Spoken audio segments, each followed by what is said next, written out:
உரிமை அறிவோம் சட்டம் தெளிவோம் என்ற தொடர் பதிவு பண்ணிட்டு வரேன்.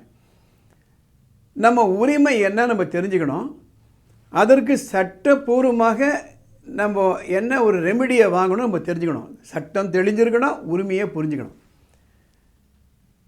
அப்படி இல்லை அப்படின்னா எக்ஸ்ப்ளாய்டேஷன் தான் ரிசல்ட்.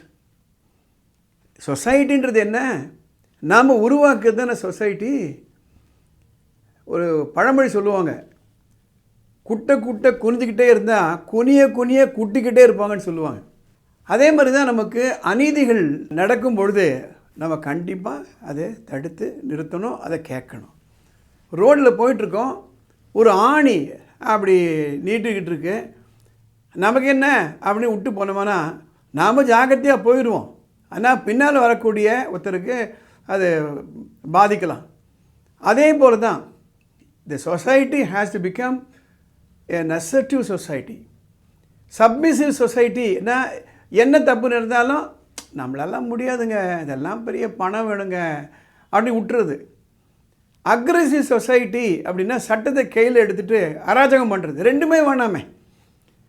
நம்ம உரிமைக்கு நம்ம நேரடியாக நியாயமாக போராடலாமே. ஒரு சீனியர் சிட்டிசன் கண்ணை டொனேட் பண்ணுறாரு இறந்த பிறகு, அவங்க சொந்தக்காரங்களாம் சேர்ந்து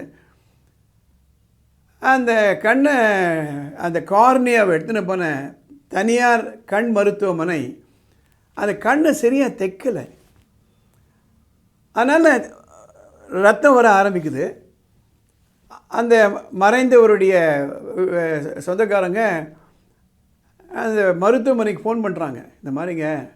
கண்டுக்கவே இல்லை. 2 வாட்டி 3 வாட்டி. அவர் ஊரில் ஒரு பெரிய மனிதர், அவர் இறந்தவர். எல்லாரும் வந்து கேட்குறாங்க, என்னங்க உங்கள் அப்பாவுக்கு பிபி எதனா இருந்தால் ஹெமரேஜ் ஆகிடுச்சா, அதனால தான் இறந்துட்டாரா? அவருக்கு ரொம்ப அவமானமாக போயிடுச்சு. அதுக்கப்புறம் என்ன பண்ணுறாரு, ஒரு அட்வொகேட் நோட்டீஸ் அனுப்புகிறாரு, ஒரு வக்கீல் நோட்டீஸ் அனுப்புகிறாரு.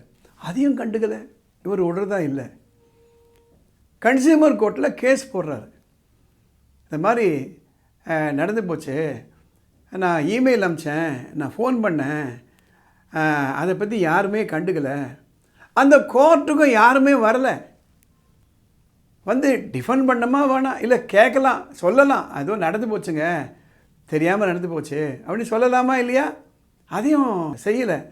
அதுக்கப்புறம் X party, that is opposite side, இந்த ஹாஸ்பிட்டல் சேர்ந்தவங்க வராதனால ஜட்ஜ்மெண்ட்டு இவங்களுக்கு சாதகமாக கிடச்சது. 50,000 ரூபாய் காம்பன்சேஷன் கட்டுறாங்க. அந்த 50,000 ரூபாய் காம்பன்சேஷன் அனாவசியமாக கொடுத்துட்டு போயிடுறாங்க. அந்த குடும்பத்தை சேர்ந்தவங்க அந்த 50,000 ரூபாவை அது ஒரு சேரிட்டபிள் ட்ரஸ்ட்டு கொடுக்குறாங்க. நான் எதுக்காக இதை நான் செய்கிறேன்னா, கண்டிப்பாக இந்த இன்சிடெண்ட்டுக்கு அப்புறம் அந்த ஹாஸ்பிட்டலில் புரிஞ்சிட்ருப்பாங்க, தங்களுடைய கடமையை சரியாக செய்யலைன்னா என்ன ஆகும் அப்படின்ட்டு. எதுக்காக இந்த ஒரு பதிவுகளை நான் ஏற்றுறேன் அப்படின்னா, நம்ம உரிமைக்கு நாம் போராடாமல் யாருங்க போராடுவாங்க? அதனால் பலவிதமான சட்டங்கள்லாம் வந்தாச்சு. இப்போது ஒரு கார் வாங்குகிறோம், அந்த காரில் இதெல்லாம் செய்கிறேன் அப்படின்னு ஒத்துக்கிறாங்க. ஃபார் எக்ஸாம்பிள், இத்தனை கிலோமீட்டர் ரன் பண்ணால் நான் ஃப்ரீ சர்வீஸு, இவங்க கொண்டு போய் காரை கொண்டு போய் சர்வீஸுக்கு கொடுக்குறாங்க. அவங்க சரியாக செய்யலை, இல்லை செய்கிறாங்க பட் டிஃபெக்டிவ் சர்வீஸ் இருக்குது. என்ன செய்யலாம்? அவ்வளோதாங்க, இதெல்லாம் முடியாதுங்க, இந்த நாட்டில் இப்படி தாங்க, ஊரெல்லாம் இது மாதிரி பிரச்சனையே வந்தாச்சுங்க, யாருமே கடமையை செய்யறதில் புலம்பிக்கிட்டே போகிறது. இல்லை போய் சண்டை போடலாம். ஆனால் நுகர்வோர் சட்டம்னு ஒன்று இருக்குது. அந்த நுகர்வோர் சட்டத்தை நீங்கள் தமிழில் வாங்கி நீங்கள் படிக்கலாம். இல்லை அதை பற்றிய நிறைய வீடியோஸ் எல்லாம் இருக்குது யூடியூப்பில், நீங்கள் பார்க்கலாம். என்ன செய்யலாம் என்ற ஒரு ஐடியா உங்களுக்கு கிடைக்கும். அடுத்த சில எபிசோடில் அந்த நுகர்வோர் சட்டத்தை பற்றி நான் சிறு சிறு எபிசோடை நான் போடுறேன்.